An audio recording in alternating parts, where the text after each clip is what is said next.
Go down the house, get away for Kelly soon.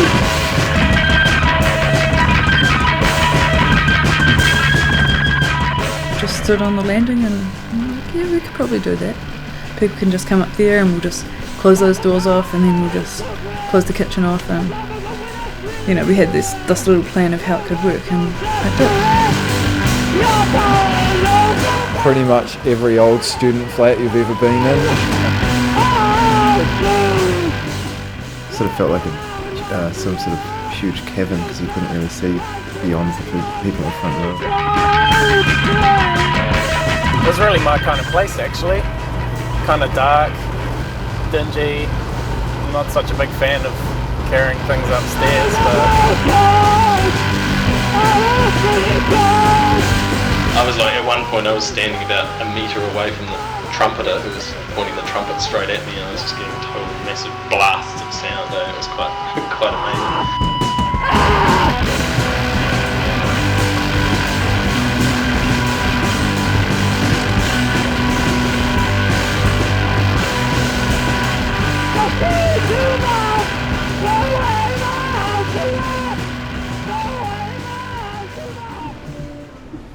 All I remember is a room that wasn't that big, and a lot of people. We went up these stairs.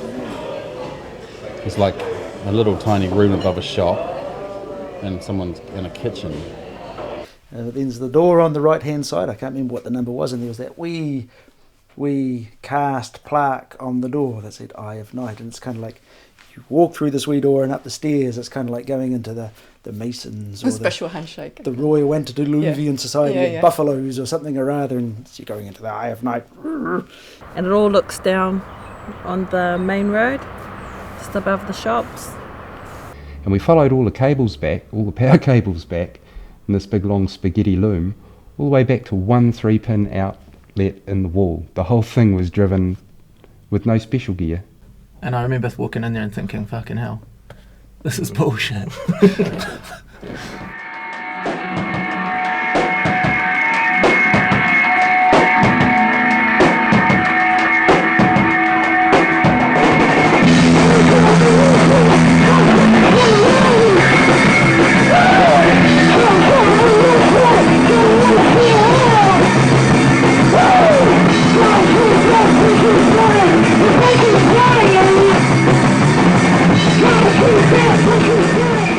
Because it was such a small room, when you get a bit of a crowd there, people would bunch into the room and stand on seats and pile up in the hallway.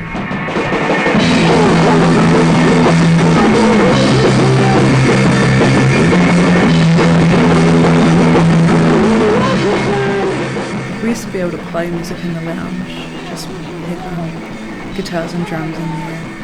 And we never had any problems. There was no noise control or anything.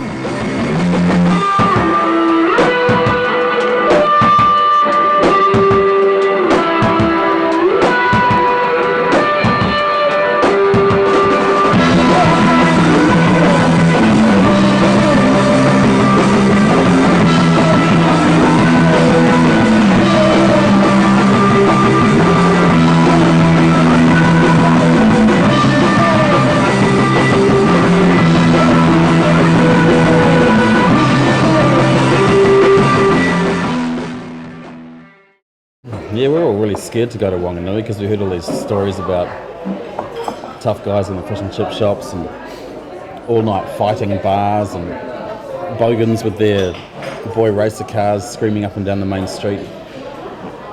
But then there's this also, there's this real kind of like a bunch of people who are much more into something. Living in Wanganui, you have to make your own entertainment. You never get bored in Wanganui, so long as you're prepared to work with nothing, you can do anything you want, and people do, all the time. Well, I came here because I knew of a few people from Palmerston North that had been to the art school, and they'd really loved it, and they'd all been quite creative, and I heard that there was creative people and bands and stuff over here. Wanganui is a city built on alluvial sediments and windblown sand, and features the beautiful prominence of the Wanganui River flowing down, dissecting in half and creating drainage of the upper catchment, and therefore is fucking choice.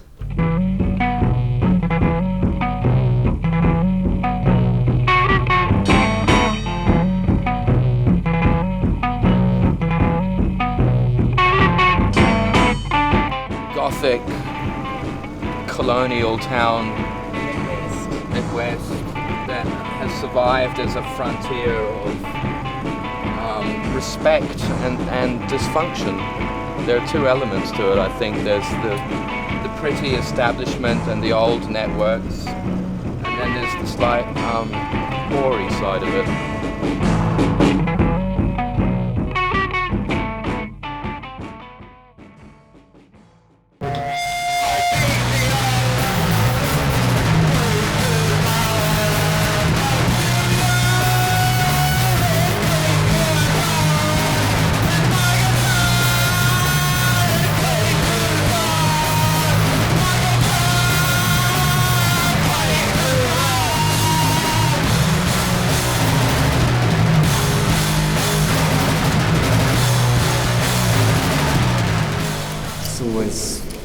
Something different going on there. It was a cool place to go. It wasn't just about the bands either. It was more like just like a party, chance to catch up with everyone you know in town.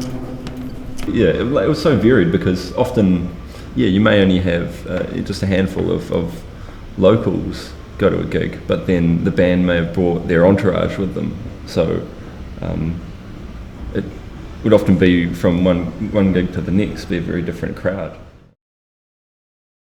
Clare and Al began the Eye of Night when they were flatting up above shops on the main street.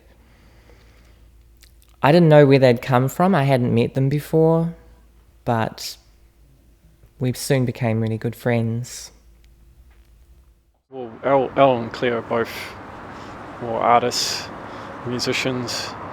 So I guess they had a bit of an understanding of what it is to be a non-profit cultural creator. So I think they had more of an idea of affecting a sort of a cultural interest, like being maybe sort of interested or invigorated by things that were happening rather than purely a money motive. I think there was always a bit of contention over who was the true starter of the Eye of Night, but I think all in pretty good humour, and everyone who was involved was just really happy that it was happening and pleased to be able to go. There was a few places around town to have gigs. There was just like a couple of cafes that were doing gigs, but nothing really permanent. The cafe just over there used to be the Zone, and people would book that out and have shows in it and stuff. But sort of when I started making music, it was down there, and then the Red Eye was kind of running at the same time.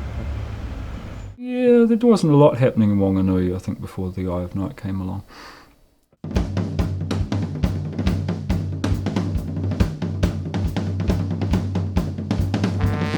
As we come through the darkness, there are flashes of light of the souls who have gone before, and of those brave who risk shining bright.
think, there's not a lot of nightlife in Wanganui, so it became a sort of a performance event. It wasn't just music, it was a performance event just to go there.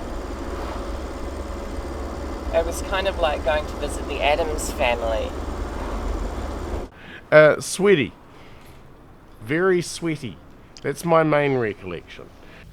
And I remember there's like little merch table set up at the top of the stairs, and that looked real cool. And a fly curtain of tape, and I'd fallen down the stairs a little bit, I think, and ended up wearing it like a cape back to the backpackers. But I brought it back again afterwards. There was a lot of people, so there was a lot of yelling and a bit of screaming mixed in with the actual instruments and everything like that.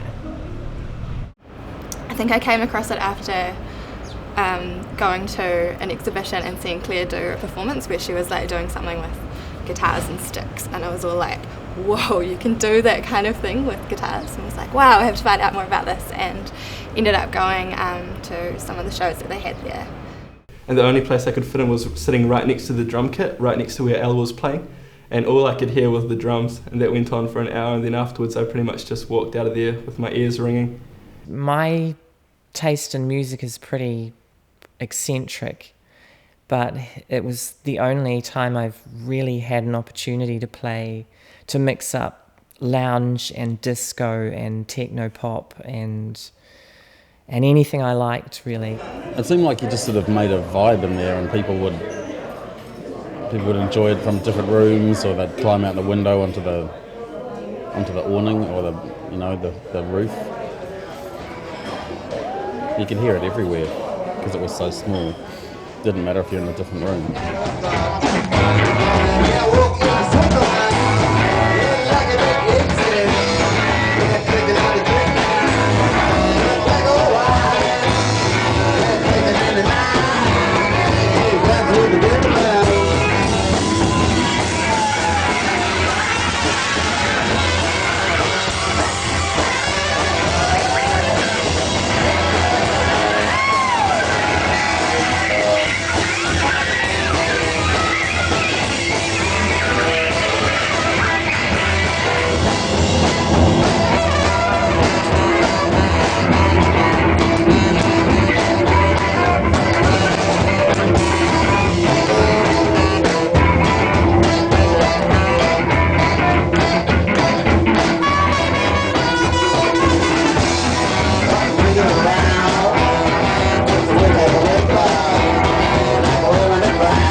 There's this great wasteland where there's nothing.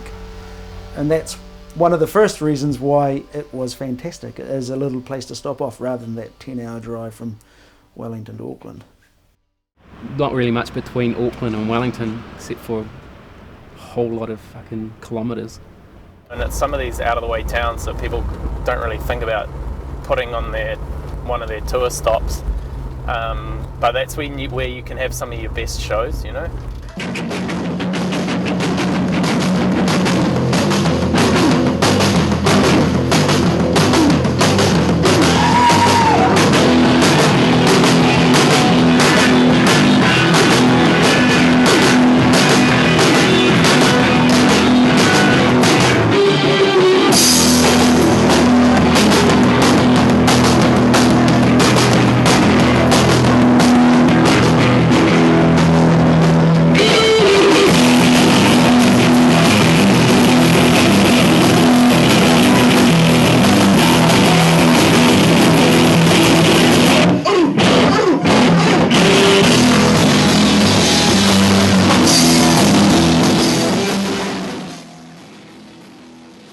Started doing it, we got really excited every time, and we'd sit there and everything would be ready, and we'd be like, awesome, we're ready for the gig.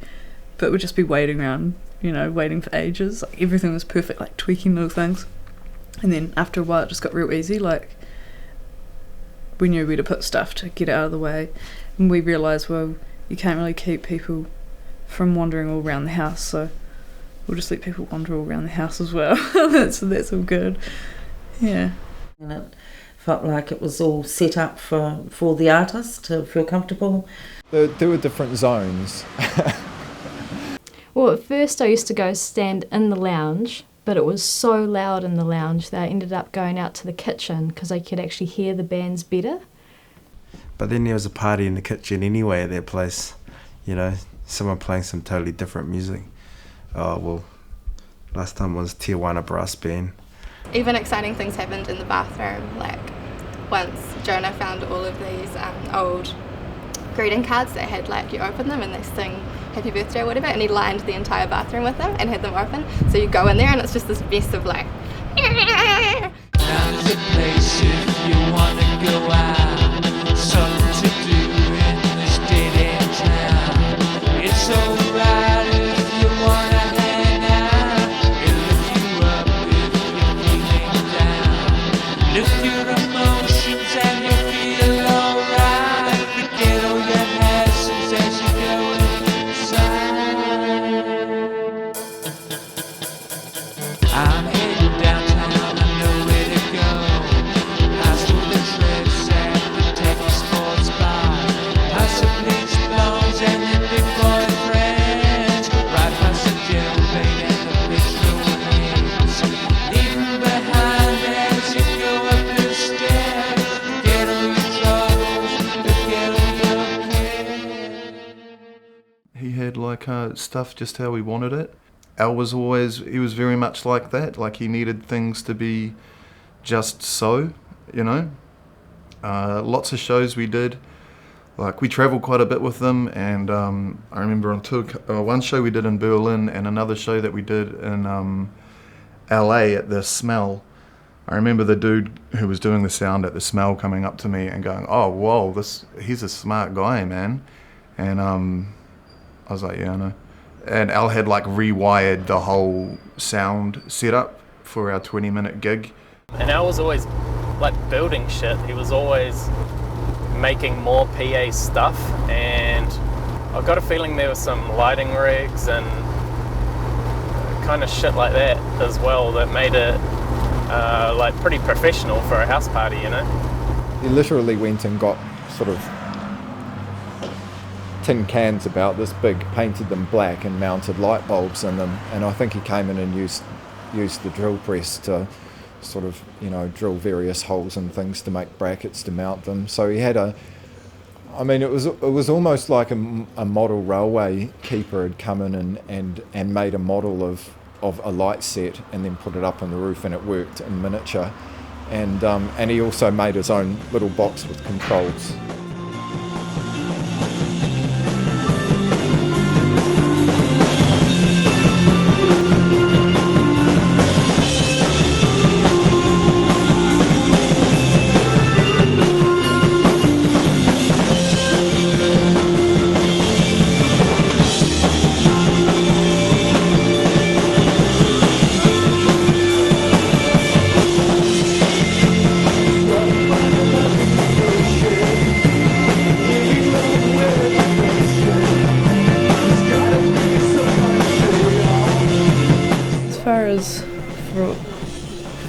For what it was like for Al, it was actually a dream that he made real for himself.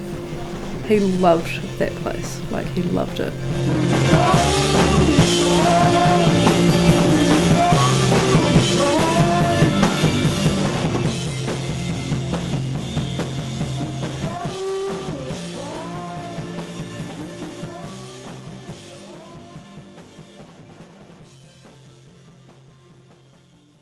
I remember once he came to see me and I was like, "Oh, who brought you in from the airport?" And he was like, "Oh, I walked." And I live in the city, you know, so he walked from South Auckland Airport to my place. And he was like, "Nah, I couldn't be bothered catching a bus, too expensive, all good." You know, he was just like that. And kind of when he said, Auckland's getting, you know, he's getting a bit over Auckland, he was going to move to Whanganui, I was like, sounds good. You know, I always trusted whatever he was doing because he was on his own buzz, and it definitely wasn't a materialistic buzz, you know. He was kind of like the Buddha in my life. He kind of showed up everybody I knew, really, for being, you know, you put him in a superficial situation and he would just illuminate it for the fast that it was, because he was just so simple.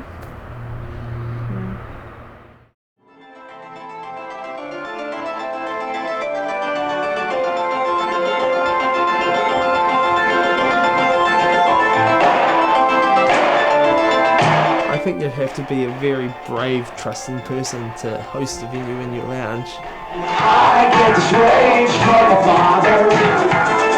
It seems to be the only thing that shows my mother. That idea of just like letting a whole bunch of strangers come into your house, that's pretty crazy. I don't know what his policies were on keeping people in and out. I don't remember there being any kind of bouncer.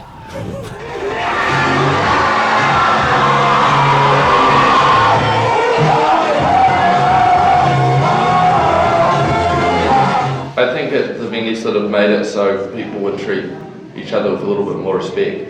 Yeah. Compared to going to the local bar or whatever, and it's sort of, it has quite a cold feeling, and people don't really respect the place they're in. I mean, there was one time I remember that we played Iron Night, and I remember Al said there was way too many people and he wanted to, to have a break after that show because there was lots of people and everyone got, far too drunk and a bit fighty, But I guess you kind of get that anywhere really when there's an unregulated venue in this, on the main street of a town. Everyone can just rock up with their box of beers,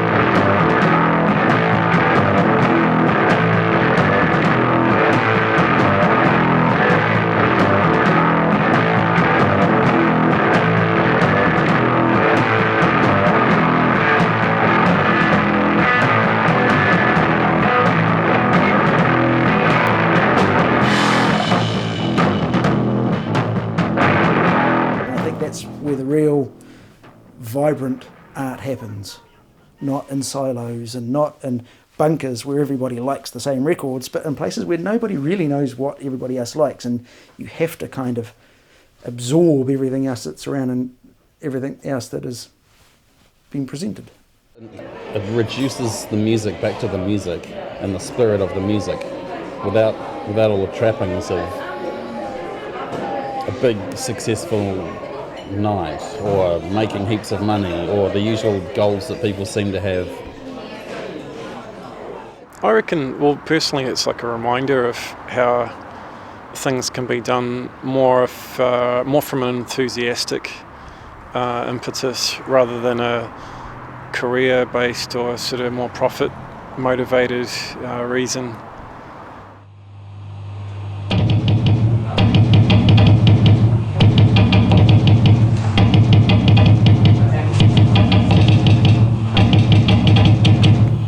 Friends basically went to every show from sixth form onwards just because it would always be entertaining, and we found a lot of our favourite bands there, like Die Die Die and Salmon, which were especially exciting.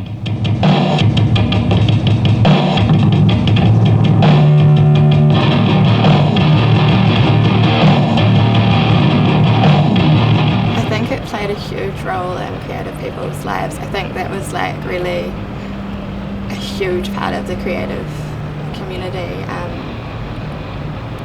Like a life-changing part of the creative community.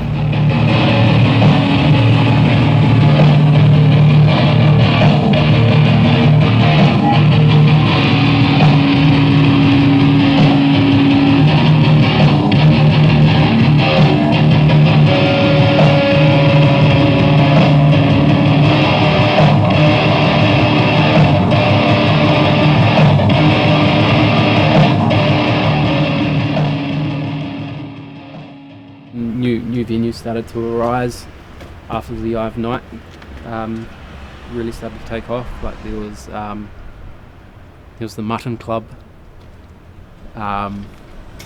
Stink Magnetic Studios, and there was the Arc Theatre, and now there's Space Monster.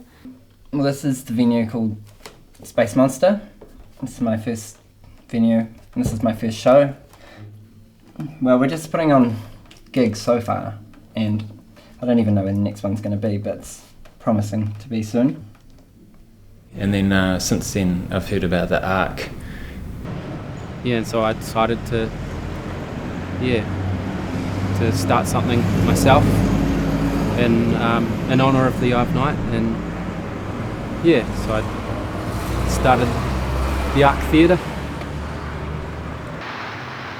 I guess I've just heard that there are some other venues opening up in Wanganui that are like this, which is good, because as far as a band trying to play gigs around New Zealand, to be able to go somewhere that isn't, Auckland, Wellington, Christchurch, Dunedin is a good thing. We, as bands, we want to play in other places other than these main centres, to meet new people and just to have a good time in a different place. You want to see something different, you want to meet different people, and so if there's new venues in Wanganui and other people are opening up venues like that elsewhere around the country, then that's a good thing.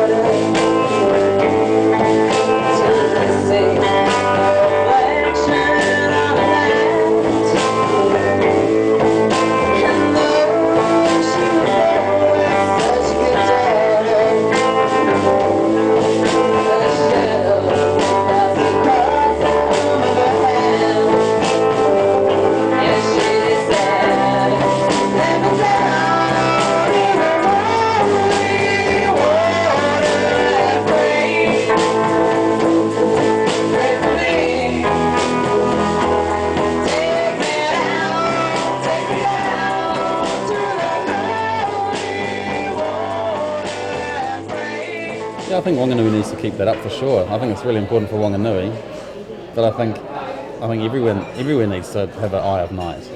It's like the one place you can play where it's all the other shit's gone, and it's just down to the music and the night and the people who are there, and that's really important. I guess you'd have to say you'd want to see it continue, right?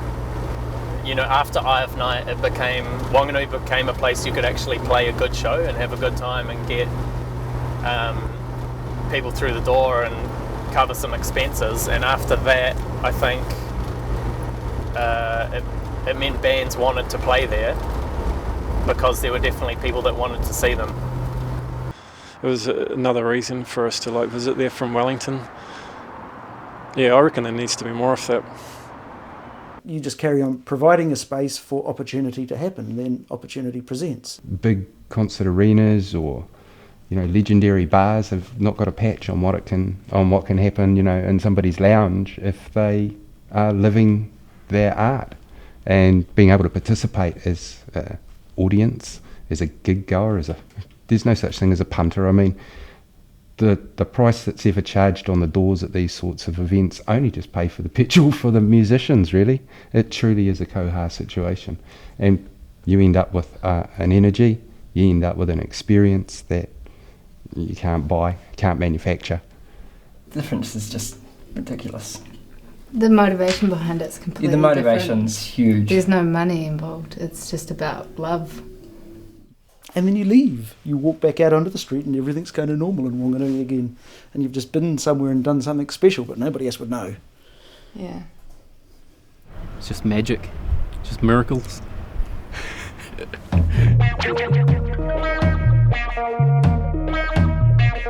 I guess I feel like we started it, but because everyone was it was like there was just a handful of people here in Wanganui that were just waiting for something like that to happen, and so it wasn't really ours, it was everybody's at that point. Like, it really was, because they would come to every gig.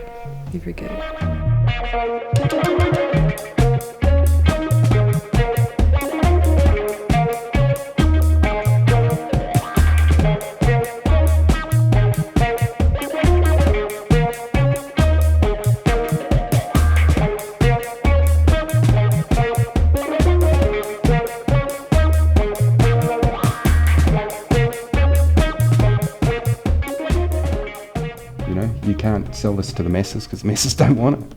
It's just those wild fringe riders and underground dwellers that cook up these magical nights and magical,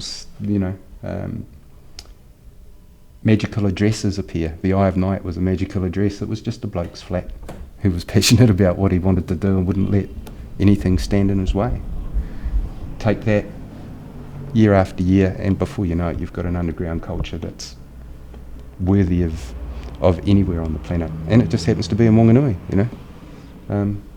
lifestyles of the not very famous and certainly not very rich, but it's comfortable, and that's about all I've got to say.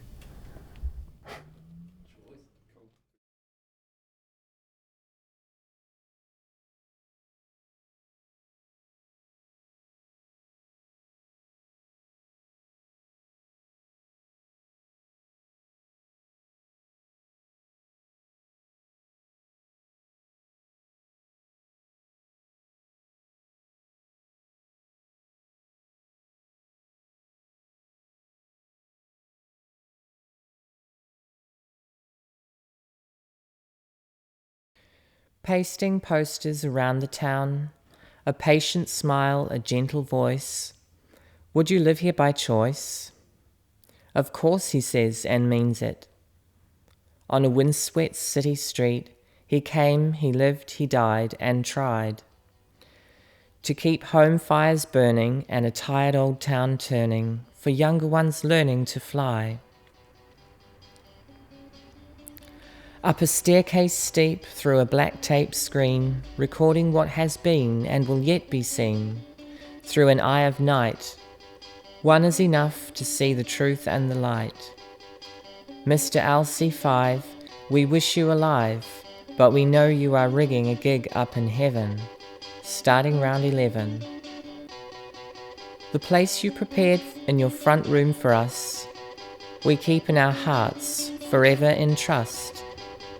To promise to drum and to sing and to strum till we get to that stage when performance is done.